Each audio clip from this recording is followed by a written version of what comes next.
अस्सलामुअलैकुम। तो आज हम स्टार्ट करेंगे बिहेवियरल अप्रोच। उसके अंदर हम पहले अर्ली एडवोकेट्स पढ़ेंगे, होथॉर्न स्टडी पढ़ेंगे, फिर उसके बाद ऑर्गेनाइजेशनल बिहेवियर पढ़ेंगे।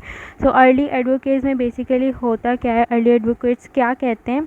अर्ली एडवोकेट एक स्टडी है, स्टडी ऑफ एक्शन है, जो कि बताता है कि लोग जो है वो ऑर्गेनाइजेशन का मोस्ट इम्पॉर्टेंट एसेट होते हैं, यानी कि ऑर्गेनाइजेशन लोगों के बगैर कुछ भी नहीं है।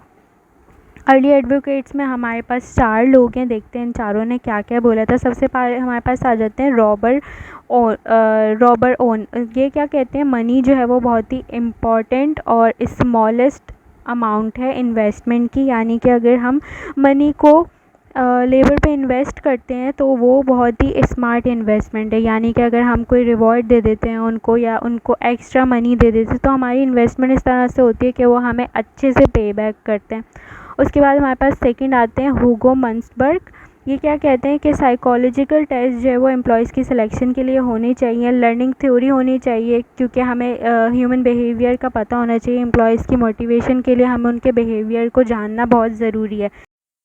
फिर हमारे पास आ जाते हैं मैरी पार्कर। ये कहते हैं कि इंडिविजुअल और ग्रुप बिहेवियर को जो है वो देखना बहुत ज़रूरी है, और ग्रुप बिहेवियर और इंडिविजुअल दोनों को जो है वो देखना बहुत ज़रूरी है।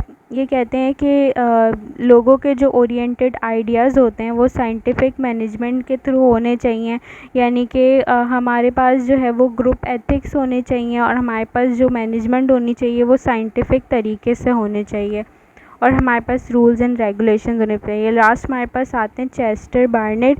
वो कहते हैं कि एक्चुअल मैनेजर वो है जो कि ऑर्गेनाइजेशन को सोशल सिस्टम के तरीके से देखता है कि सोशली उसकी क्या रिक्वायरमेंट है और फिर सोशली उसको डील कैसे करना है। ये थे early advocates of organisation behaviour. उसके बाद हमारे पास आ जाती है होथॉर्न स्टडी।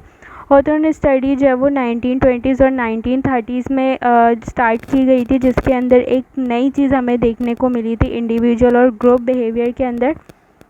होथॉर्न स्टडी में बेसिकली हुआ क्या था कि ऑर्गेनाइजेशन के अंदर जब एम्प्लॉयज़ को डायरेक्टली पता चल जाता था कि उनके बिहेवियर को नोटिस किया जा रहा है तो उनसे कुछ ना कुछ गलत हो जाता था, लेकिन जब उनको छुप के देखा जाता था तो उनके साथ ऐसा होता था कि वो काम जो कर रहे होते थे वो अच्छे तरीके से कर पाते थे। क्योंकि हमारे साथ भी ऐसा होता है कि हमें जब कोई पता चलता है कि कोई हमें नोटिस कर रहा है तो हम फ़ौरन से घबरा जाते हैं, और जब हमें कंफर्म हो जाता है कोई नहीं देख रहा हमें तो हम उसमें चिल होकर करना शुरू कर देते हैं।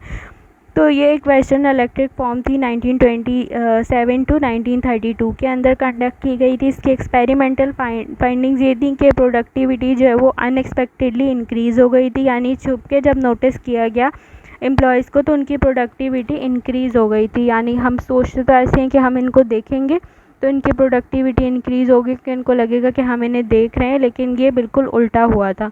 रिसर्च का कंक्लूजन क्या निकला था कि सोशल नॉर्म्स, ग्रुप स्टैंडर्ड्स और एटीट्यूड्स जो है वो बहुत ज़्यादा इन्फ्लुएंस होते हैं आउटपुट के ऊपर। तो हमें क्या करना चाहिए, रादर देन दिस के हम जो है वो सोशल नॉर्म्स और स्टैंडर्ड्स वगैरह सेट करें एम्प्लॉयज़ के लिए, हमें जो है वो मॉनेटरी इंसेंटिव्स निकालने चाहिए। मॉनेटरी इंसेंटिव्स मतलब कि हमें फाइनेंशियली रिवॉर्ड देना चाहिए अपने एम्प्लॉयज़ को। और फिर आ जाता है हमारे पास ऑर्गेनाइजेशन बिहेवियर। ऑर्गेनाइजेशन बिहेवियर के अंदर ये है कि पीपल जो कंडीशन में काम कर रहे होते हैं, यानी ऑर्गेनाइजेशन के अंदर काम कर रहे होते हैं, हम उनके एक्शन को नोटिस करते हैं, उनके बिहेवियर को नोटिस करते हैं, तो ये हमारे पास आ जाता है ऑर्गेनाइजेशन बिहेवियर। उसके बाद लास्ट हमारे पास आता है कॉन्टेम्प्रेरी अप्रोच, जिसके अंदर पहले है सिस्टम अप्रोच और सेकेंड है कॉन्टिजेंसी अप्रोच। सबसे पहले हमारे पास आ जाती है सिस्टम अप्रोच।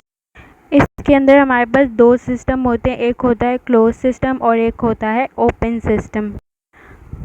क्लोज सिस्टम में क्या होता है कि इसके अंदर हम जो है वो इन्वायरमेंट से इंटरेक्शन नहीं करते, ऑल सिस्टम्स और आउटपुट जो होते हैं वो हमारे इंटरनल होते हैं। ओपन सिस्टम क्या होता है, इसके अंदर हम डायनेमिकली हम इन्वायरमेंट को इंट्रोड्यूस करवाते हैं, यानी कि इन्वायरमेंट के अंदर काम करते हैं और आउटपुट जो भी जनरेट होता है वो इन्वायरमेंट के अंदर डिस्ट्रीब्यूट कर दिया जाता है।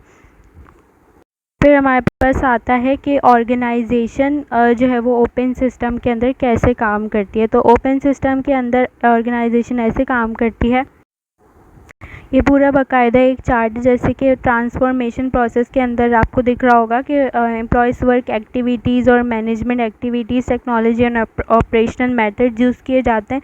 और इनपुट्स के अंदर हमारे पास रॉ मटेरियल प्रोवाइडेड होता है, ह्यूमन रिसोर्सेज, कैपिटल, टेक्नोलॉजी और इन्फॉर्मेशन प्रोवाइडेड होती है, जिसके थ्रू हमें आउटपुट जनरेट्स होते हैं। फिर हमारे पास आ जाती है कॉन्टिजेंसी थ्योरी। कॉन्टिजेंसी थ्योरी के अंदर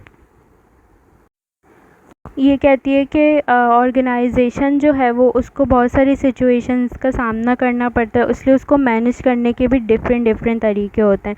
ये हमारे पास पॉपुलर कॉन्टिजेंसी वेरिएबल्स हैं, जिसके अंदर हमें तरीके बताए गए हैं कि किस तरह से मैनेज करना है। ऑर्गेनाइजेशन के साइज़ को जो है वो इंक्रीज़ करना चाहिए, क्योंकि जैसे ही साइज़ इंक्रीज़ होगा वैसे हमारी प्रॉब्लम्स जो है वो प्रॉब्लम्स की कोऑर्डिनेशन अच्छी हो जाएगी।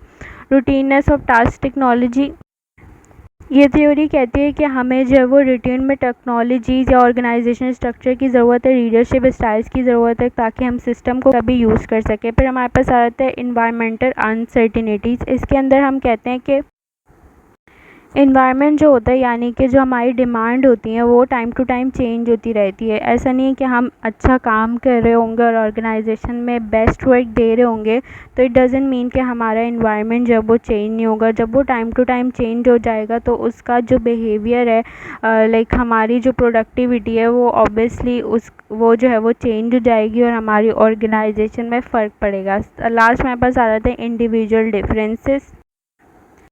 इसके अंदर हम एम्प्लॉयज़ की बात करते हैं कि हर एम्प्लॉयज़ की नेचर जो है वो डिफरेंट होती है, यानी कि किसी को अपनी ग्रोथ की डिज़ायर होती है, किसी को ऑटोनॉमी चाहिए होती है, किसी को टॉलरेंस चाहिए होती है, किसी की एक्सपेक्टेशन सैलरी से रिलेटेड होती हैं।